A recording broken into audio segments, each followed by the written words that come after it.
You set a deadline, you put it right there on the invitation, and you probably even send a reminder. And yet here you are. It's past the RSVP date, and you're staring at a guest list where a chunk of people have just said nothing. Not yes, not no, not a hey, we're not sure yet. Just radio silence. And the problem with silence is that it doesn't help you move on, because your caterer needs a number, your venue needs a guest number, your seating chart needs people, it needs names.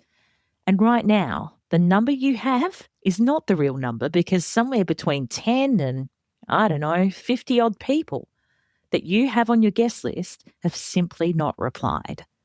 Today, we're going to talk about why this happens and why it hurts as much as it does, and exactly what you can do next, including one strategy that I think is one of the most overlooked tools couples have in this situation, and it has nothing to do with sending another group reminder.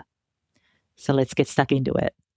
Unbridely is a community of pro-wedding vendors who believe in freedom and integrity in weddings, giving you options, solutions, tips and tricks to create the experience and memories that you and your fiancé really want and deserve. Because we believe that weddings are a team sport. With how-tos, stories and interviews with recently married couples, we find out what went right and what they'd change if they could go back and do it all over again. I'm Camille, and welcome to the Unbridely podcast. Before we get into the strategy, I want to address the elephant in the room, and that's the emotional side of this. Because if you're in this situation right now, there is a really good chance that you're not just stressed, you're hurt. And it makes complete sense. These people are not strangers to you. These people on your guest list, you chose to invite to one of the most significant moments of your life to date. Your wedding is not, as much as some people say it is, it's not just a party. It's not a casual get-together where the numbers don't really matter, an open house. People can just drift in and out as they feel like it.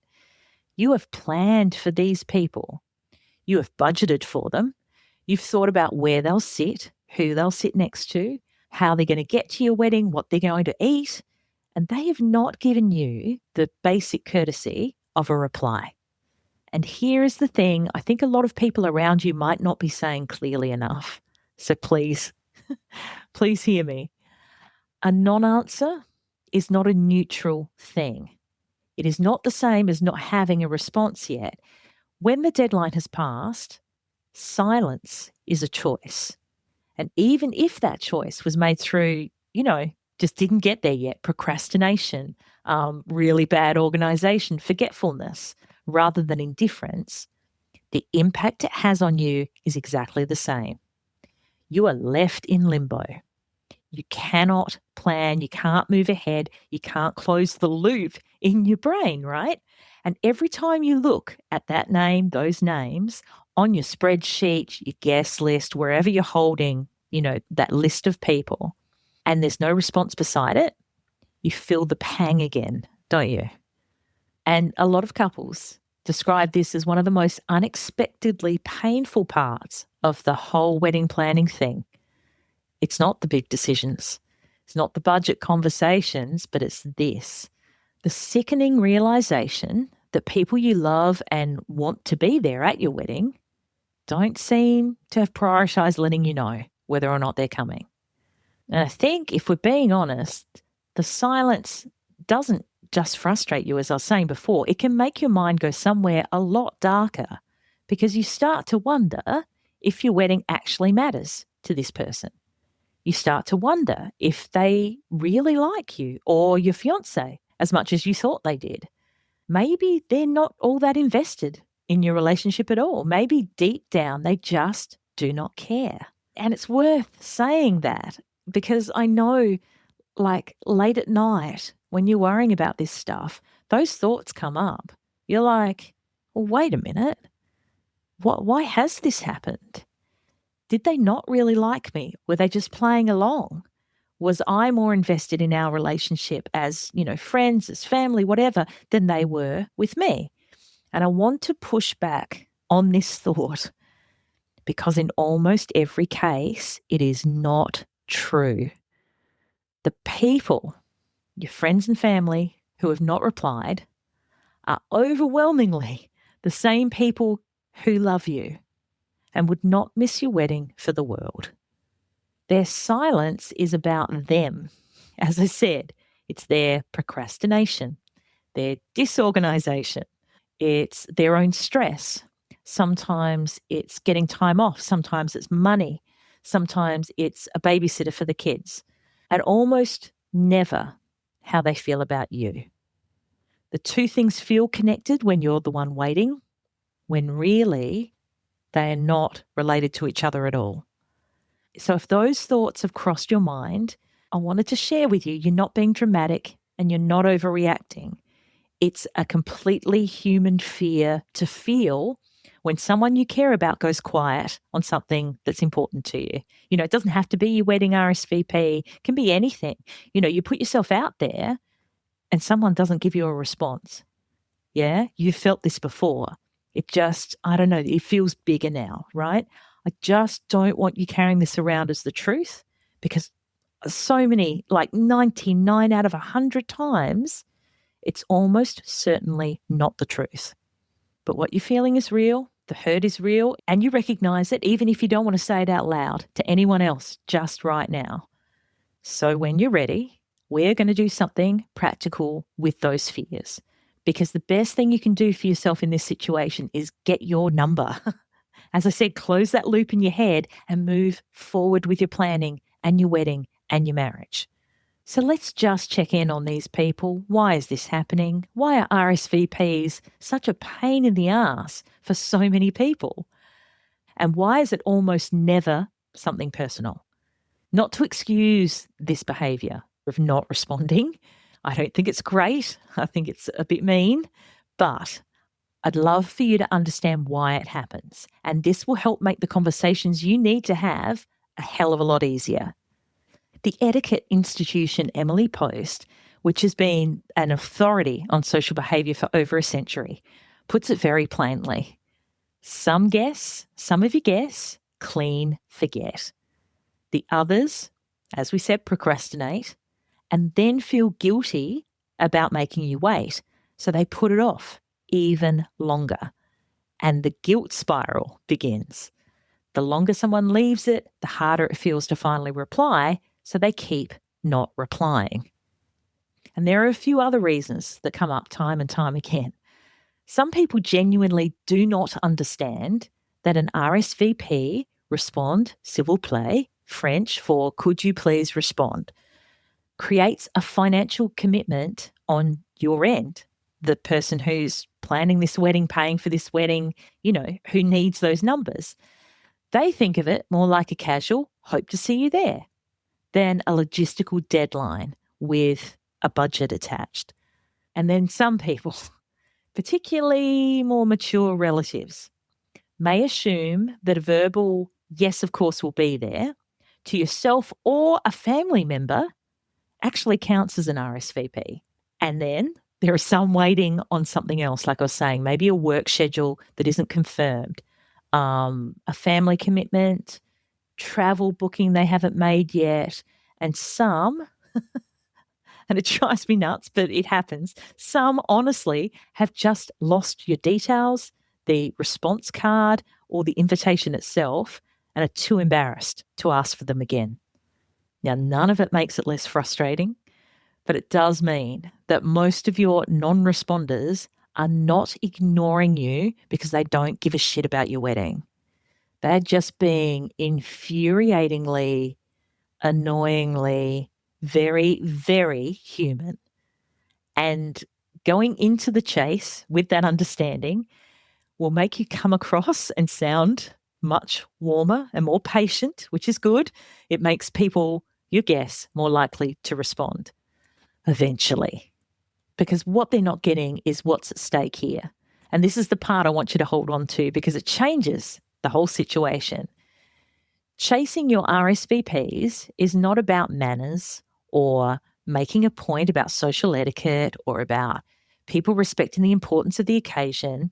When it comes down to it, it's about money and logistics. And the two are, of course, directly connected. And here's how it works. Your caterer, your venue, your hire company, your transport provider, they all need a confirmed headcount with the bodies attached, of course, but, a number of people before they can finalise their orders, their staffing, their setup, whatever it might be. And that deadline is not when your guests think it is. So most online wedding planning resources in the United States will tell you that caterers typically need final numbers 1 to 2 weeks before the wedding. That might be the case. I find that hard to believe that they can turn it around so quick. But if that is the case, please let me know. I'd love to know. But here in Australia, depending on your venue, your catering arrangement, etc., that number can be due, the headcount number, anywhere from 2 weeks out to a full month prior to your wedding date. So if you're working with a venue that sources produce locally, uses a boutique catering team, has a set menu that needs to be ordered well in advance, 4 weeks, that's not unusual at all. That's pretty standard. Which means if your RSVP date was 4 weeks before the wedding and people have not replied, you may have almost no buffer before that number is locked in. And it's not just about the number, of course, because every guest equals a dollar amount. So every unconfirmed guest represents real money. You're likely paying per head. So if you submit a number that is lower than the actual attendance, you'll be scrambling on the day. There might not be enough food, enough chairs, enough anything. If you submit a number, confirm a number that is higher than the actual attendance to cover your maybe people, you could easily be paying for people who simply do not show up. This is worth knowing. This is worth saying out loud, I think, when you talk to people who haven't responded yet. And it's not a guilt trip, but as context. If you had a sweary, chocolate-addicted, wine-sipping fairy godmother who could help you with your wedding planning, what would you wish for? Perhaps no more waking up in the middle of the night in a cold sweat, wondering what you've forgotten, or fretting about your RSVPs. Maybe no more spreadsheets or post-it notes or endless to-do lists. Well, I can help you with all of that. Websites is an Australian wedding website builder, guest management software, and wedding project planner all in one. Why is this such a game changer for you? Well, imagine everything to do with your wedding being in one place, updated in real time in the cloud, shareable to anyone else that's helping you, password protected for your guests, with notifications to tell you what needs to be done next and by when. It's amazing, right? I love how easy Websites is to set up and use, and how there are no ads on the platform yelling at you to spend more money on your wedding. To get started on your very own free wedding website, just head to wedsites.com. That's WEDSITES.com, and enter the code UNbridelyPod, that's Unbridely POD, to get 10% off their paid planning tools. The link is in the show notes. It actually removes a lot of the emotion from it, because a lot of people just genuinely don't know that your RSVP is in fact a deadline, and there is weight to it. There are things that happen after that date passes. So let's work out what to do, yeah? Step 1, you're going to have a look at this guest list before you do anything else. You're going to audit it. So pull it up, go through every non-responder one by one, every person that you haven't received a response from. And before you start getting angry, sending messages, making calls, ask yourself first, do I actually already know this person's answer? Because, as I said, there is a strong chance that some of the people on your non-response list have told you verbally, so you might have to, go back into your archives of your memory, or told someone close to you that they are or are not coming. So we can mark those separately. They still need to be officially confirmed, but they're not your most urgent problem. And then split your remaining non-responders into 2 groups: people you feel confident will come, and people you are genuinely unsure about. And this changes how you approach them, and it changes the timeline that you're working to as well. And then we go to step 2, delegate the chase by relationship. This is the strategy I mentioned at the top, and I want to give it the space it deserves because it's so underused and it's going to take the stress off your plate. You do not have to personally chase every single person on your list.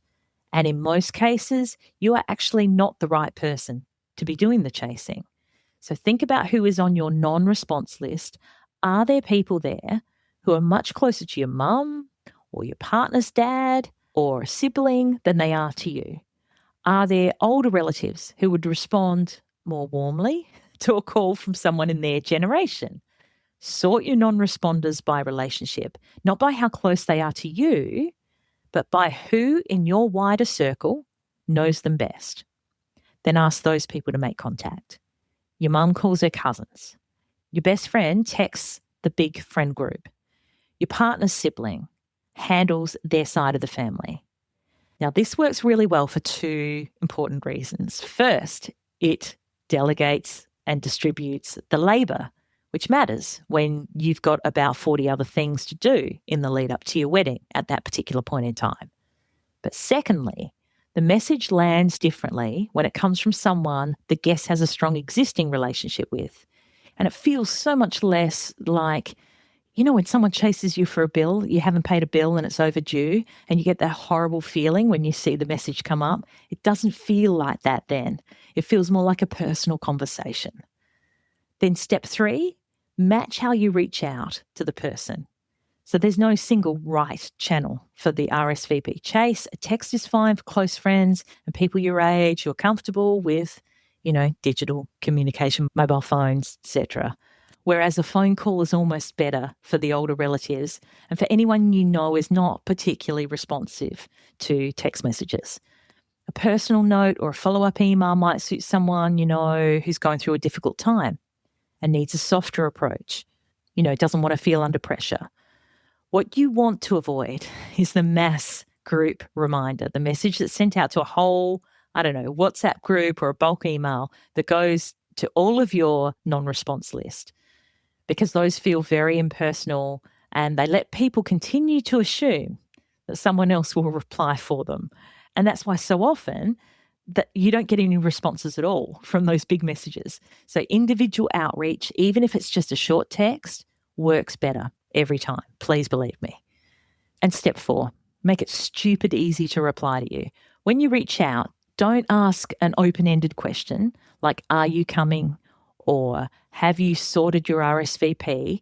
Because this means the person now has to think about a response, and that's exactly what they've been avoiding. Instead, give them the options directly. Something like, hey, just checking in on the wedding RSVP. Can you let me know either way by Friday? Even just a yes or no is great. Give them an out. Let them know that they can seriously say, yes, love to, no, sorry. You know, you need to make it easy for them because obviously they're struggling. You've named a specific day there. You've reduced the reply to its simplest possible form. You've removed the guilt framing. And that combination makes it just that much easier for someone to get back to you. Step number 5, set yourself an internal deadline that is earlier than your vendor deadline. This is the one that couples almost always skip because they are focused on the vendor deadline as the fixed point. But for your internal wedding planning deadline, as in the date by which you need all your chasing done and your number confirmed, needs to be 2, maybe even 3 days before whatever your caterer or venue has asked for. And the buffer is not for the guests. It's for you. It's a small window where you can make a final call on any remaining unknown or non-responders. You can update your spreadsheet. You can submit the number you actually feel confident about. And if you're chasing people right up to the vendor deadline, there's a chance you'll get it even more wrong, like too high, too low, just because of the emotion that you're going through as you're doing it. So what should we be saying to these people? Let me give you some language, non-swear language, for a few of the more common situations that you might be getting yourself into. So the close friend who you are almost certain is coming, just keep it light, you know. hey, just sorting out our final numbers for the caterer. Are you still good for the 14th? Just need an official yes or no from you so I can lock it in. Again, you're framing this as a logistics problem. It's not a confrontation with them. You're just saying, yeah, do you want a meal? And you're also giving them an easy out if something has changed. You're letting them know there's a real reason behind you pushing them for a confirmed response. But what about the extended family member you've not spoken to much since you've sent the invitation? So in this case, like a phone call is usually the right move, or to ask a mutual family member to handle it for you. If you're reaching out directly, it's just, hi, it's Camille. I'm just following up on the wedding invitation we sent. We need to give our venue the final numbers soon, and I just wanted to check whether you're planning to be there. Warm, direct, minus the drama. What about the guest you think is not coming, but just hasn't told you yet? This one is the hardest because you're trying to give someone permission to say no without making them feel bad about it. So something like, hey, I completely understand if things have changed since we sent the invitation. If you're not able to make it, that's totally okay. I just need to know so I can finalise numbers. Either way, absolutely fine. You can take the pressure off. Some people just avoid replying because they don't want to upset you. They don't want to disappoint you. And this kind of message makes it safe to say no. And what about that person who just doesn't know if they're going to be able to make it? You need to be honest. After a certain point, unsure is the same as no for planning purposes. So, yeah, something like, I completely understand that you're still working it out, but I need to give the caterer a number by your date, Friday, let's say, and I have to assume no if I don't hear from you before then. But if that changes and you can make it, let me know and we'll do our best to fit you in. It's not unkind. It's just very honest. It's direct and it protects you. So then you're not paying for someone who's just unable to sort out their own life. When should you just stop chasing? Mate, here's something I really want you to hear. You are not responsible for managing other people's failure to reply, forever. Once you've made a genuine and personal attempt to reach out to each person who hasn't responded yet to your RSVP, you've done your job. You've done the best you can. If someone still has not replied after that, you're in your rights. You're allowed to make a decision about their attendance for your own planning purposes and your own stress levels. Mark them as not attending and confirm your guest number, and you're going to have to move on. Now, if your budget and venue allow for a small buffer of seats, maybe you can hold one or two for late additions. But this needs to be a deliberate choice you've made, eyes wide open, not a permanent state of uncertainty that you're keeping yourself in because you feel guilty about making that call. And if someone shows up on the day having never replied at all, that is a situation too. It's something that some couples do have to deal with on the day. But you have a venue, I'm guessing. You have staff. You have a team of people, maybe caterers. You might have a wedding planner, coordinator. It's manageable. What's not manageable is trying to plan your entire catering and seating around a number that you don't even know. And that's why the RSVP deadline exists, to protect you. So please, please, please use it that way, because we want you to be able to sleep at night. So to wrap it up for this episode, the hurt you feel when people don't reply, it's so real. And so is that quiet fear that maybe they don't care as much as you thought. I want you to let that fear go, because the truth is almost always something far more ordinary. Procrastination, disorganization, avoidance, or just not getting what is at stake on your end of the planning. It's not that they don't love you, and that doesn't make it hurt less, but it does mean you can go into the chase with warmth instead of resentment, which then makes it easier for everyone. The silence is not nothing though, and when the deadline has passed, no answer is an answer, and you're allowed to treat it as one. So audit your list, delegate the chase to the people who are closest to your non-responders. Reach out personally rather than in a group. Make it as easy as possible to reply. And then give yourself an internal deadline with that little buffer built in. 2 to 3 days is great. Make a call and hold. And good luck. I know it can be really heart-wrenching. If you ever want to share what you're going through at the moment with your RSVPs, you can always DM me at Unbridely on Instagram. And until next time, celebrate your people. That about wraps it up for this episode of the Unbridely podcast. For the links and resources we mentioned, please head to the show notes. And if you love the show, please review and subscribe on the podcast platform you're on now so you don't miss out on a single episode. Thanks so much for listening. And remember, weddings are a team sport. Catch you soon.